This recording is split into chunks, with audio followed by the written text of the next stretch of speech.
Hello guys! Hello! This is for Aries. Aries, welcome dito sa aking channel. Kapalaran 888. Welcome guys. Alamin natin kung anong messages, vibration, gabay, energy para sa lahat ng Aries. This is starting today, June 29 hanggang July 23. Okay, so first card natin Aries, be realistic about. Okay, so same with the Pisces to. Okay, freedom. Okay, so Aries, sabi ng baraha sa'yo dito, you need to be realistic. Kung pag-uusapan natin yung freedom. Okay? Ano yung ibig sabihin ng realistic tayo sa freedom? Hindi ibig sabihin na we are free. Diba? May freedom tayo. Sa pananalita, hindi pwedeng kung ano lang yung sasabihin natin kasi may freedom tayo, eh sasabihin natin. Kasi 'di ba, ang rason ng iba, freedom of speech. Masasabi mo kung ano yung gusto mo. No.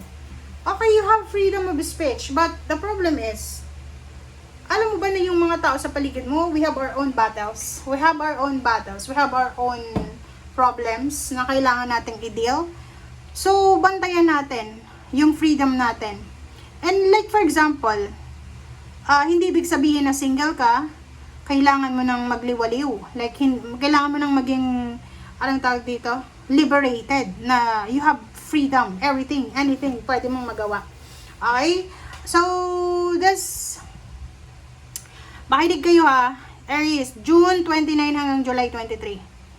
Huwag nating sobrang abusuhin ang freedom na binigay sa atin ng Panginoon. Okay? Be concerned about the association. So, maging concerned ka, maging careful ka sa mga tao na nakakasalamuha mo. Alam mo kung sino yung mga good influencers and the bad. Okay? So, kung alam mo na pinahama ka na ng taong yan before, bakit ka pa makikisama? Bakit ka makikipagbarkada? Bakit ka makikipag-associate? Bakit ka makikisama sa kanya? Kung alam mo na ganyan siya. Okay? You must wait before you can. Your circle of friends. Diba? Sabi ng baraha sa'yo dito, huwag tayong basta-basta magtitiwala sa circle of friends mo. Sa circle of mga support system mo. Okay? Mag-ingat. Mag-ingat tayo.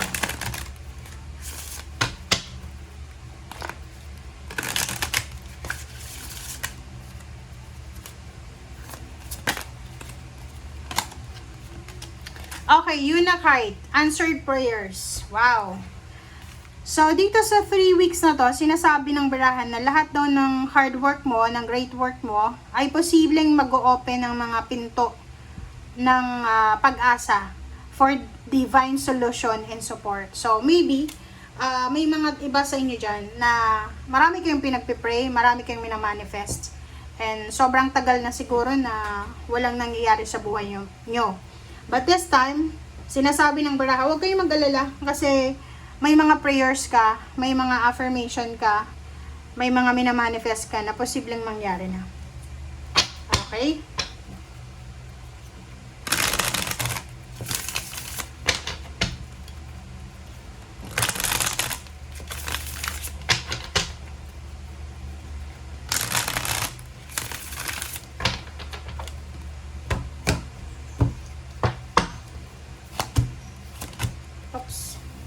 Okay, first 3 cards sa second deck, third deck.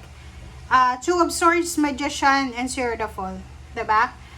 Unahin natin dito yung trabaho. Trabaho to, pera, kaperahan, source of income. Huwag kang maniniwala sa mga easy money tactics, mga pyramid scam, mga illegal na gawain. Kasi dito sa barahang to, sinasabi ng baraha, pag-isipan mong mabuti. If there's someone na mag-offer sa'yo ng trabaho, na alam mo na illegal, say no. Okay? Zero the Fall is here. Huwag mong i-take risk yung buhay mo, yung freedom mo. Dahil lang sa trabaho na to, sa magic na to, sa milagro na pinipresent sa'yo ng the devil. Kasi alam mo sa realidad, walang easy money.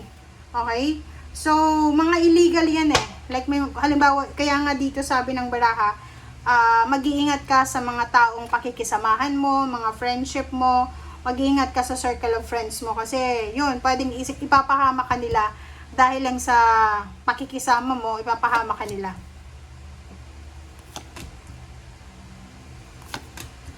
Okay. Nine of Cups, Five of Pentacles, and the Star. So, nakikita ko sa iyo dito, isang water sign, Pisces, Scorpion, Cancer, ang posibleng makakatulong sa iyo. Lalo na kung may mga financial and emotional problems kayo. So, Nine of Cups, nakikita ko na there's a good news coming, lalo doon sa mga walang pera. Sabi ko sa iyo makinig ka, Aries. Lalaking Aries or babaeng Aries. Kung parang feeling mo gipit na gipit ka na, wag kang papasok sa, parang anong tawag doon? Wag kang kakapit sa patalim.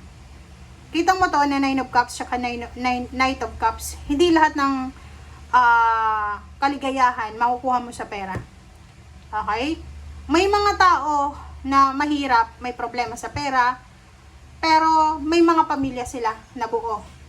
Okay? So, isipin mo na bago ka gumawa ng isang desisyon, iwasan mo din yung pakikipagbarkada, iwasan mo yung mga inuman na yan, or whatever man yan, kasi pwedeng mapahama ka talaga. Yun ang nakikita ko sa'yo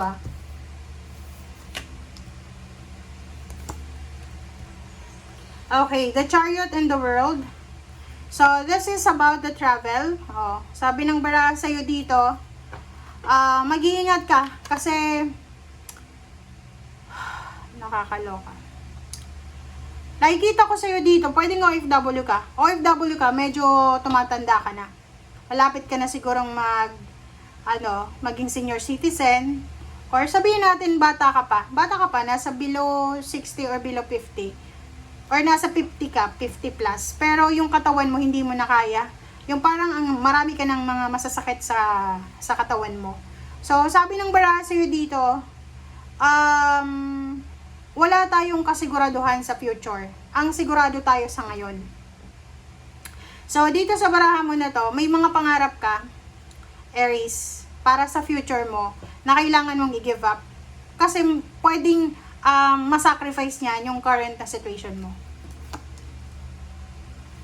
Kasi sa ibang tao, yung ibang tao, sa sobrang ambisyon, nakakagawa sila ng mga illegal na gawain, masasamang gawain, kasi iniisip nila, kailangan ko maging mabuti, kailangan ko mahanap yung financial success kahit sa anong paraan, which is no, guys.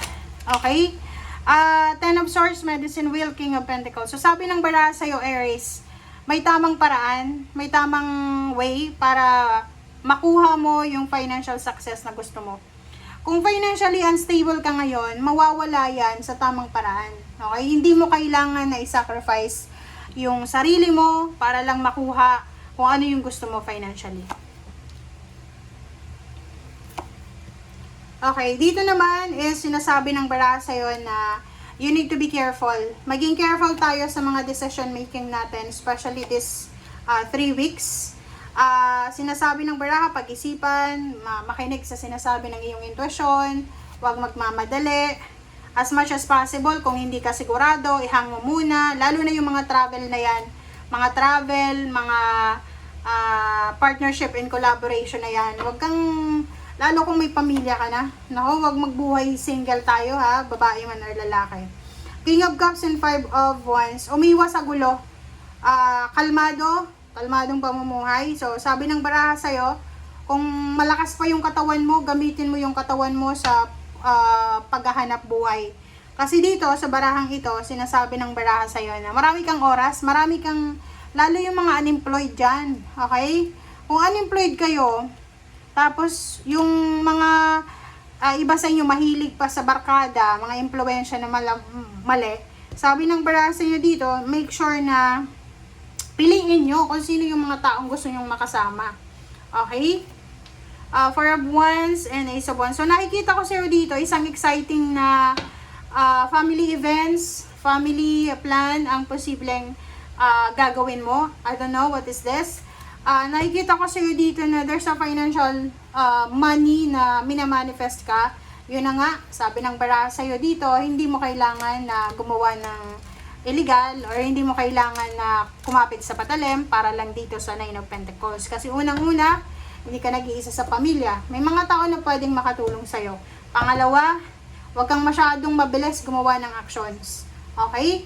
Yung victory and success na andyan lang sa gilid-gilid. Okay? Huwag tayong maghahangad ng overnight success. Lalo ngayong Mercury retrograde kasi walang mangyayaring ganun. Walang overnight success. Okay guys? So thank you. Bye!